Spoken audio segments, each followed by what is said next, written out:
देखिए, जब आईएएस की बात की जाती है तो कई बार देखिए लोगों के मन में कुछ गलत अजम्पशंस भी आ जाते हैं। अजम्पशंस कहें तो कुछ ऐसा ले सकते हैं आप कि लोग इतना पढ़ना चाहते हैं कि पढ़ ही नहीं पाते, लोग इतना लिखना चाहते हैं कि लिख ही नहीं पाते, और लोग इतना सोचना चाहते हैं कि सोच ही नहीं पाते। देखिए, एक मिसकंसेप्शन ये है कि आईएएस के लिए हमें सब कुछ आना चाहिए। नहीं, आपको सब कुछ का थोड़ा थोड़ा ज्ञान होना चाहिए, लेकिन सब कुछ में आप एक्सपर्ट नहीं बन सकते। ये पहली बात आती है।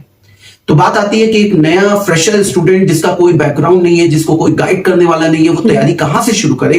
तो मैं आपको बताना चाहूंगा, उसके लिए तैयारी का पहला जो कदम होगा वो होगा सिलेबस।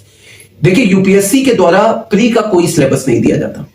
जो आपका सिलेबस आता है वो मेंस का आता है, और मेंस का सिलेबस जो आपको मिलता है वही डिसाइड करता है कि यूपीएससी आपसे क्या पूछने वाला है।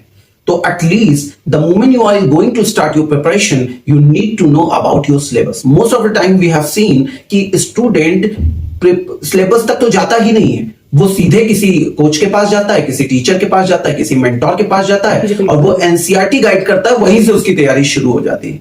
This is wrong like technique. What you need to do, आपको पहले जब आपने डिसाइड किया कि मुझे प्रिपरेशन करनी है, तो पहले आपको सिलेबस गो थ्रू करना चाहिए, सिलेबस देखना चाहिए, आपको जानना चाहिए कि यूपीएससी आपसे क्या पूछना चाहता है। आप ऐसे इस बात को समझ सकते हैं, जैसे कई बार हिस्ट्री का पेपर आता है, हिस्ट्री आप देखते हो, हिस्ट्री तो एसएससी में भी आता है, बैंकिंग में आता है, और दूसरे एग्जाम्स में आता है। तो यूपीएससी में कैसे पूछा जाएगा, ये आप कैसे डिसाइड करोगे। तो अगर आप कोई बुक पढ़ते भी हो तो वहां पे आप वो चीज निकल कर नहीं आ पाएगी। तो ये चीज आपको यहां पे ध्यान देना है। दूसरी चीज आती है previous year question. Previous year question भी आपको देखना चाहिए, जिससे एटलीस्ट आप अपने अवेयर हो सकें कि किस तरह के पैटर्न पे क्वेश्चन पूछा जाता है। जैसे एक छोटा सा एग्जांपल मैं आपको बताऊंगा।